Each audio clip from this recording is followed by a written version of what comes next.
He used to be a baseball player before the accident, and sports was everything for him. All types of sports, but mainly baseball and football. He used to play baseball, I guess, since age of 6, all three high schools. Yeah. High school years, he played baseball, and he was a real good ball player. Now, He just sits and his watches. response time is real slow. Yeah. His reflections are slow. He'll try to throw the ball every once in a while, and it's nothing to what the Army had before. You know, get up, take a shower, and times feed the dog.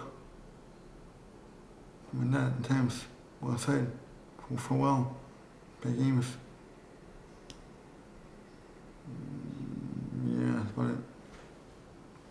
It was right after 9/11, and he had gotten his orders that they were going to be deployed.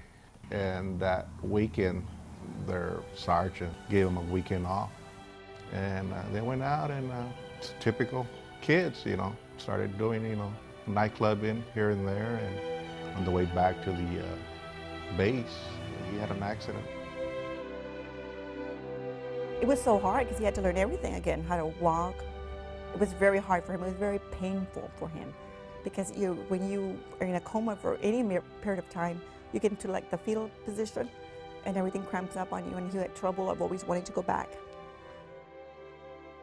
You could see that he was in pain. When we weren't allowed to see him for a while because any kind of movement would the heart rate would move real bad, and he was, I guess you could hear us and didn't know what to do about it since he was still kind of in a coma, and until Christmas time, they allowed us to go back and see him for a little bit.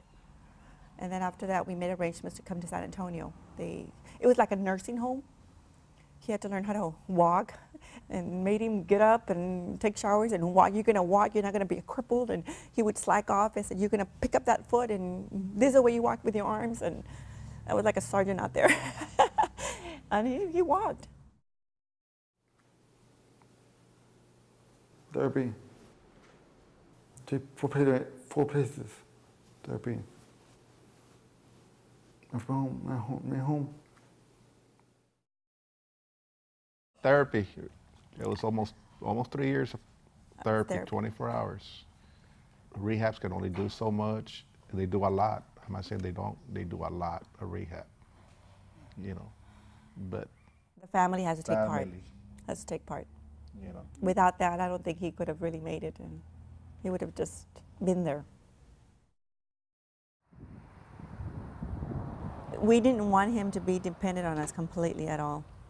Yeah. So at first we wanted to make arrangements at our house to build, a separate house upstairs, but then we started thinking, damn, if we could find something else. And then our neighbor decided to sell and asked us if we were interested in selling and buying, and we're like, yeah. We had never really, right next door to us. So we did. In the outside, we like a gazebo, things that he wants, we always try to get for him. It's his money. He can do whatever he wants. And if he wants a gazebo, we'll spend out his whole afternoon out there. That's fine with us. Here we eat. There I cook a little bit, very little. Here eat. Mostly pizza. Well, just like everything else. Yeah, let's try to. You follow the same routine daily. Get on this bus, do this, do that. I mean, he's real good at it. This is my room. This is my room. And here in my room. Cereal, clothes, bathroom, and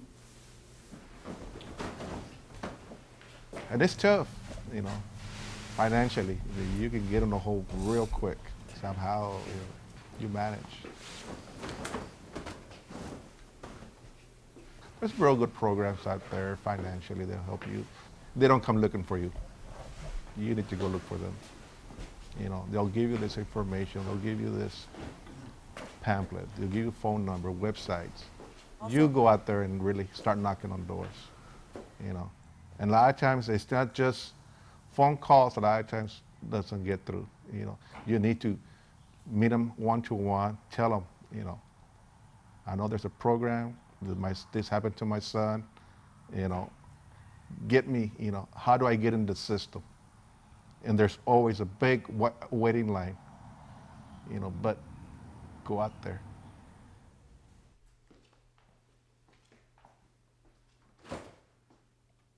Family, friends.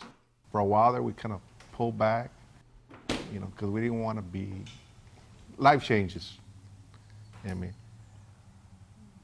their life goes on, their work schedule goes on, their activities go on. And yes, we get invited, but it's not the same. You know, it's not the same. Your priorities change. Priorities change tremendously, and you have to decide, you know.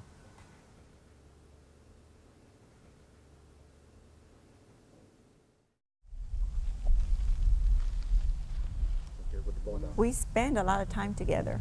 Time, A lot of time. time goes real fast. 5 years since his injury. Looked We- like it just happened yesterday.